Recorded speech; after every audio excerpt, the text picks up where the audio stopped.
Hello new moms, మీకు recent గా delivery అయిందా? ఇంట్లో అమ్మ చెప్పారని పథ్యం చేస్తున్నారా? ఈ మిస్టేక్ అస్సలు చేయకండి. హలో ఆల్, నేను doctor Gautami, paediatrician and paediatric intensivist. బాలింతలు పథ్యం ఎందుకు చేయకూడదో ఒక స్టోరీలా చూసేద్దామా?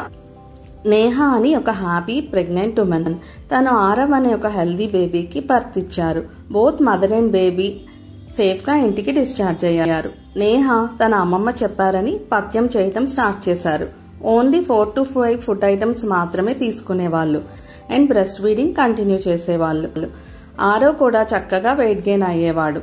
బట్ 1.5 months వచ్చినప్పటి నుంచి ఆరవ్ కొంచెం ఫస్సీగా అవ్వటం, స్లోగా ఆ ఫస్సీనెస్ పాలు తాగేటప్పుడు ఆయాసంగా మారింది.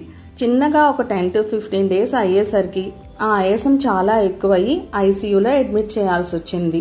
నేహ తన బేబీని అలా చూసి చాలా డిప్రెస్ అయ్యింది.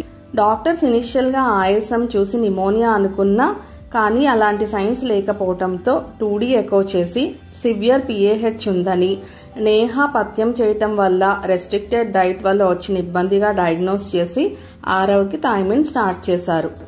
ఇదే విషయాన్ని డాక్టర్ చాలా క్లియర్ గా నేహతో డిస్కస్ చేశారు. తను రెస్ట్రిక్టెడ్ డైట్ తీసుకోవటం వల్ల న్యూట్రిషనల్ డెఫిషియన్సీ రావటమే కాకుండా న్యూట్రిషన్ డెఫిషియెంట్ మిల్క్ బేబీకి ఇవ్వటం వల్ల థైమిన్ డెఫిషియన్సీ వల్ల ఇంత లైఫ్ థ్రెటనింగ్ రిస్క్ లోకి ఆరవ్ వెళ్లాడని, రెస్ట్రిక్టెడ్ డైట్ తీసుకోవద్దని డాక్టర్ నేహాకి ఎక్స్ప్లెయిన్ చేశారు. స్లోగా ఆరవ్ ఇంప్రూవ్ అయ్యాడు. బోత్ నేహ అండ్ ఆరవ్ హ్యాపీగా ఇంటికి డిశ్చార్జ్ అయ్యారు. సో న్యూ మామ్స్, మీరు నేహాలాగా పథ్యం చేసి ఇబ్బంది పడకండి. హెల్దీ న్యూట్రిషియస్ మీల్ ని ఎంజాయ్ చేయండి. మీ బేబీని కూడా హెల్దీగా ఉంచుకోండి. For more parenting tips, please follow our page.